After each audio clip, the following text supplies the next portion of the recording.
This is 5 on your side at 6. Focused on you. Tonight, a family in Belleville is mourning the loss of a 5-year-old girl who was shot and killed. This happened last night, and right now investigators are still trying to figure out how it happened. Thank you for joining us. I'm Ann Allred. And I'm Mike Bush. This is the second child shot and killed in the bi-state in just the last 24 hours. 5 on your side's Travis Cummings is live in Belleville with what he's learned from police and neighbors. Travis. Mike, and earlier today, St. Clair County Coroner Kelvin Dye Sr. identified the child as Dariah A. Lathan, and I can tell you people have been going in and out of the home all day where this happened. The community says this is something no one wants to happen, but something everyone can learn from.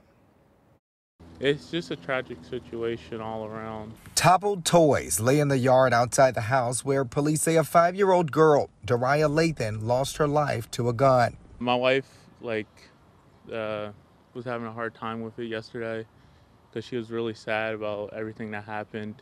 Police say this happened Monday evening about 6:30 on 88th Street near West Main in Belleville. When officers got there, they spotted a vehicle associated with the residents speeding eastbound on West Main Street. That car was en route to the hospital with little Lathan inside. A day later, we saw family members going in and out of the house. They didn't want to speak to us.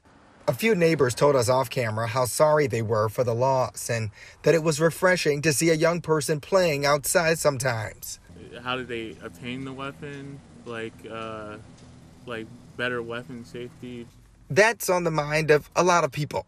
This was the second child shot on the same day in the St. Louis region. Stored, put away where no children can reach them at all. That's in a safe. I caught up with community leaders J.D. Dixon and Zach Scheich, who were fresh out of a meeting with Illinois State Police.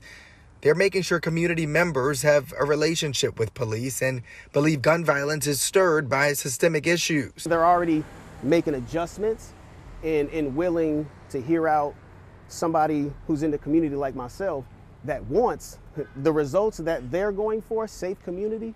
They agree the well-being of our young people is a responsibility for all. Because if we don't see proactive measures taken by the state level, federal level, local level, everybody should feel responsible for that. At this hour, there is still no idea what led to this shooting. We did reach out to police, but have not heard back. The public is not at risk at this time. We're live in the Metro East tonight. Travis Cummings, 5 on your side.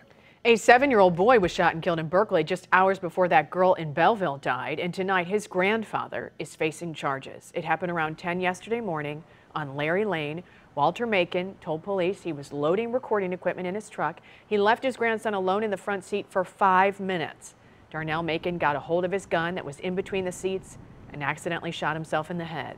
Macon is now charged with endangering the welfare of a child and armed criminal action. Tonight, a young woman is seriously hurt after being shot in North St. Louis. Officers responded to a call for help last night on I-70 near Shreve.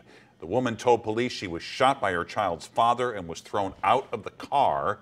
She was taken to a hospital to be treated. No word yet on any charges at this time.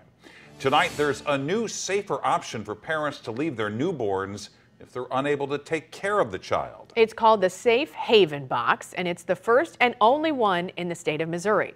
5 on your side, Justina Cornell is live in Melville with more on how this works. Justina.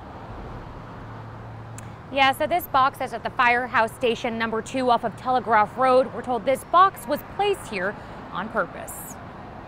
The home of the first Safe Haven baby box in the state of Missouri. A welcoming celebration for a new beginning.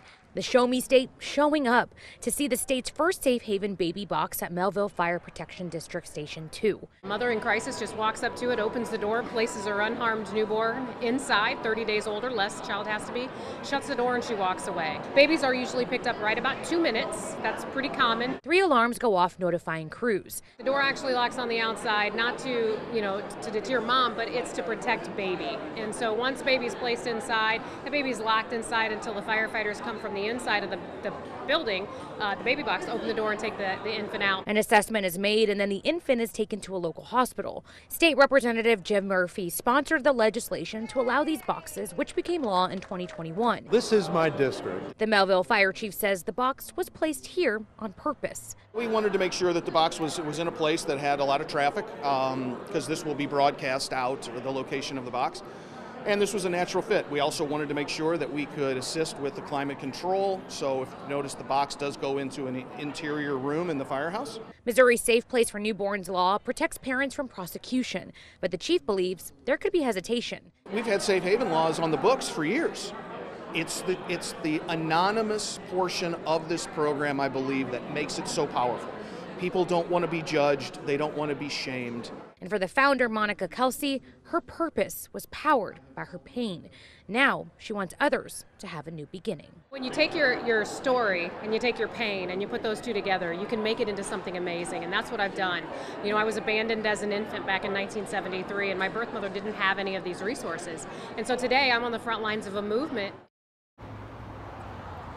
Now, a parent, if they are using this box, they can actually call this number that's on the box and on your screen at 1-866-99-BABY-1. By calling that number, you can get medical care or counseling services. Reporting live, Justina Cornell, 5 on your side. U.S. Energy Secretary Jennifer Granholm visited St. Louis today to break ground on a new clean energy manufacturing plant and to promote a push to winterize homes. One of her stops, though, was not on her public schedule.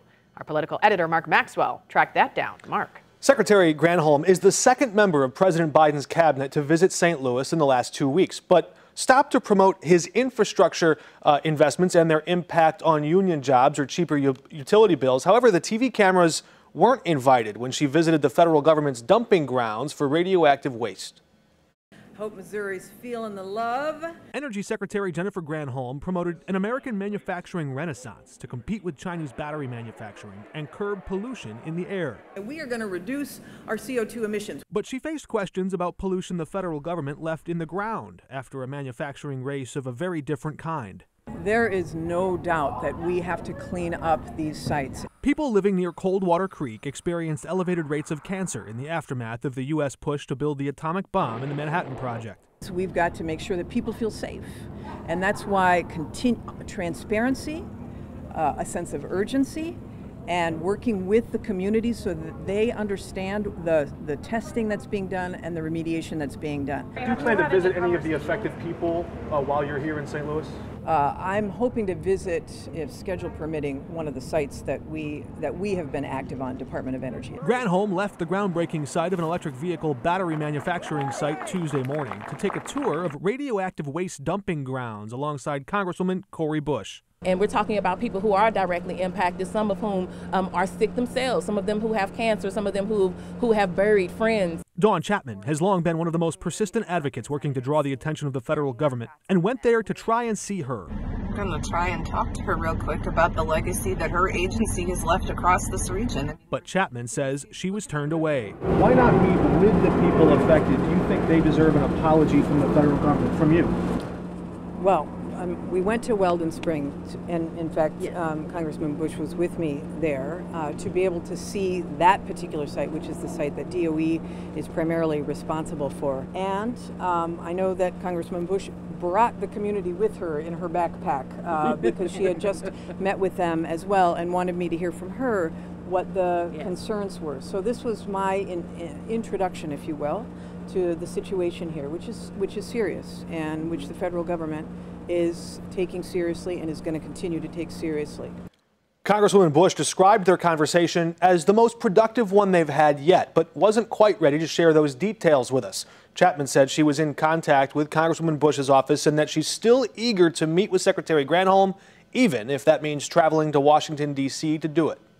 A historic hospital is closing, leaving many without a job. How one organization is helping those workers find their next career. Some good news for Cardinal Nation during this losing season. The special discount offered for next week's games. And we'd like a discount on this active weather pattern for sure. It's ramping up again tomorrow, but we're not overly concerned at this point. We'll tell you why in just a few minutes.